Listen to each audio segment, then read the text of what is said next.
નમસ્કાર. શું તમે ગુજરાત બોર્ડની પરીક્ષામાં ટોપ કરવા માંગો છો?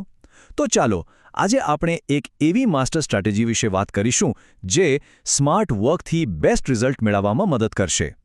તો સૌથી પહેલાં તો આપણું લક્ષ્ય શું છે એ ક્લિયર હોવું જોઈએ. આપણો ટાર્ગેટ છે 95%થી પણ વધારે માર્ક્સ અને એ ગ્રેડ. હા, આ લક્ષ્ય મોટું છે, પણ વિશ્વાસ રાખજો, સાચી રણનીતિથી આ બિલકુલ શક્ય છે. હવે સવાલ એ છે કે આટલું મોટું લક્ષ્ય કેવી રીતે પાર પાડી શકાય? જુઓ, એના મુખ્ય 3 આધારસ્તંભ છે. પહેલું, પાઠ્યપુસ્તકને જ ગીતા બાઇબલ કુરાન માની લો, એની બહાર કશું જ નહીં. બીજું, જૂના બોર્ડ પેપર્સને વારંવાર સોલ્વ કરો. અને ત્રીજું, સૌથી અગત્યનું, સમયનું એકદમ પાક્કું આયોજન. યાદ રાખજો, અહીં વાત ખાલી હાર્ડવર્કની નથી, પણ સ્માર્ટ અને પદ્ધતિસરની મહેનતની છે. અને આ જ આપણી આખી રણનીતિનો પાયો છે. સફળતા ક્યારે અચાનક નથી મળતી, એની પાછળ એક મજબૂત પ્લાનિંગ હોય છે. એટલે કે ટાઈમ મેનેજમેન્ટ જ સફળતાની ખરી ચાવી છે. તો ચાલો હવે આપણે આ સફળતાના દૈનિક નકશામાં એટલે કે ડેઇલી રોડમેપમાં ઊંડા ઉતરીએ. અહીં આપણે એક ટોપરના દિવસનું સ્ટેપ બાય સ્ટેપ એનાલિસિસ કરીશું, જે એકદમ ક્લિયર રસ્તો બતાવશે. દિવસને શરૂઆત કરીએ ગોલ્ડન ટાઈમથી, એટલે કે સવારના 5 થી 8:30 વાગ્યાનો સમય. આ એ સમય છે જ્યારે આપણું મગજ એકદમ ફ્રેશ હોય છે, યાદશક્તિ 100% કામ કરતી હોય છે, અને આજુબાજુના શાંત વાતાવરણને કારણે કોન્સન્ટ્રેશન પણ પીક પર હોય છે. વિજ્ઞાન અને સામાજિક વિજ્ઞાન જેવા થિયરીવાળા વિષયો માટે આનાથી સારો કોઈ સમય હોય જ ન શકે. અને આ વાત હું એમ જ નથી કહી રહ્યો. આ ફોકસ લેવલનો ગ્રાફ જુઓ, એ વૈજ્ઞાનિક રીતે સાબિત કરે છે કે આપણી એકાગ્રતા વહેલી સવારે અને પછી મોડી સાંજે સૌથી હાઈએસ્ટ હોય છે. અને એટલે જ સવારનો અભ્યાસ આટલો બધો અસરકારક સાબિત થાય છે. હવે આખા દિવસને આપણે સરળતાથી 3 ભાગમાં વહેંચી શકીએ. પહેલો ભાગ સ્કૂલ અને કોચિંગનું, જ્યાં ક્લાસમાં 100% ધ્યાન આપવાનું અને જેટલા બને એટલા સવાલો પૂછવાના. બીજો ભાગ છે પ્રેક્ટિસ સેશન. આ બપોરનો સમય છે જે ગણિત જેવા પ્રેક્ટિકલ વિષયો માટે બેસ્ટ છે.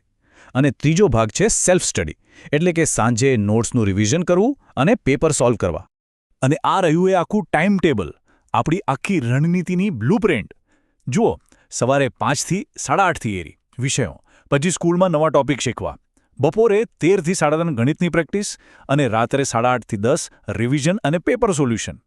એકદમ સંતુલિત અને પાવરફુલ ટાઈમટેબલ છે જે ટ્રેક પર રહેવામાં મદદ કરશે. સારું, તો ટાઈમટેબલ તો સેટ થઈ ગયું, પણ દરેક વિષયની પોતાની અલગ ડિમાન્ડ હોય છે, બરાબર ને? તો ચાલો હવે દરેક વિષય માટે શું માસ્ટર પ્લાન હોઈ શકે એના પર ધ્યાન આપીએ. અહીં કેટલીક સ્માર્ટ ટિપ્સ છે જે તરત જ કામમાં આવશે. ચાલો કેટલીક ફટાફટ ટિપ્સ જોઈ લઈએ. ગણિત માટે રોજેરોજ ફક્ત 20 મિનિટ સૂત્રો રિવાઇઝ કરો, બસ. વિજ્ઞાનમાં સારા માર્ક્સ માટે આકૃતિઓ દોરવાની પ્રેક્ટિસ વધારી દો. સામાજિક વિજ્ઞાનમાં આઈએમપી પ્રશ્નોનું લિસ્ટ બનાવો અને નકશાપૂર્તિ પર ખાસ ફોકસ કરો.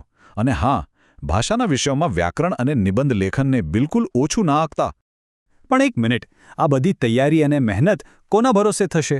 આપણા શરીર અને મગજના ભરોસે, ખરું ને? એટલે જ આપણો આગળનો વિભાગ છે સ્વાસ્થ્ય, સફળતાનો પાયો. કારણ કે સ્વસ્થ શરીરમાં જ તે જ મન રહી શકે છે. જેમ આપણે આપણા મગજને જ્ઞાન આપીએ છીએ, એમ આપણા શરીરને પણ યોગ્ય પોષણ આપવું જ પડે. સારો અને પૌષ્ટિક આહાર એ આપણી એકાગ્રતા અને યાદશક્તિ માટે ફ્યુઅલ જેવું કામ કરે છે. આ સમય દરમિયાન સ્વાસ્થ્ય આપણી પહેલી પ્રાથમિકતા હોવી જોઈએ. તો અહીં 4 એવા નિયમો છે જેનું પાલન કરવું જ પડશે. 1. દિવસમાં 3 થી 4 લીટર પાણી પીવાનું. 2. હળવો અને પૌષ્ટિક ખોરાક લેવાનો. 3. 7 કલાકની ઊંઘ ફરજિયાત છે, એમાં કોઈ કોમ્પ્રોમાઇઝ નહીં. અને છેલ્લે, રોજ થોડો સમય મેડિટેશન અને હળવી કસરત માટે કાઢો. આ તમને માનસિક રીતે એકદમ ફ્રેશ રાખશે. અને હવે આપણે અંત તરફ છીએ. ચાલો આ આખી વાતને એક શક્તિશાળી પ્રેરણા મંત્ર સાથે પૂરી કરીએ, જે અંત સુધી જુસ્સો ટકાવી રાખવામાં મદદ કરશે. સ્વામી વિવેકાનંદના આ શબ્દો હંમેશા યાદ રાખજો. ઉઠો, જાગો અને ધ્યેય પ્રાપ્તિ સુધી મંડ્યા રહો. જ્યારે પણ કંટાળો આવે કે હિંમત તૂટતી લાગે, ત્યારે આ વાક્ય તમને નવી તાકાત આપશે. છેલ્લે બસ એટલું જ કહેવાનું કે આ બધી રણનીતિ ત્યારે જ કામ કરશે જ્યારે તમે એને દિલથી ફોલો કરશો. યાદ રાખજો, તમારી મહેનત જ તમારા પરિણામમાં દેખાશે. પરીક્ષા માટે ખૂબ ખૂબ શુભેચ્છાઓ. All the best.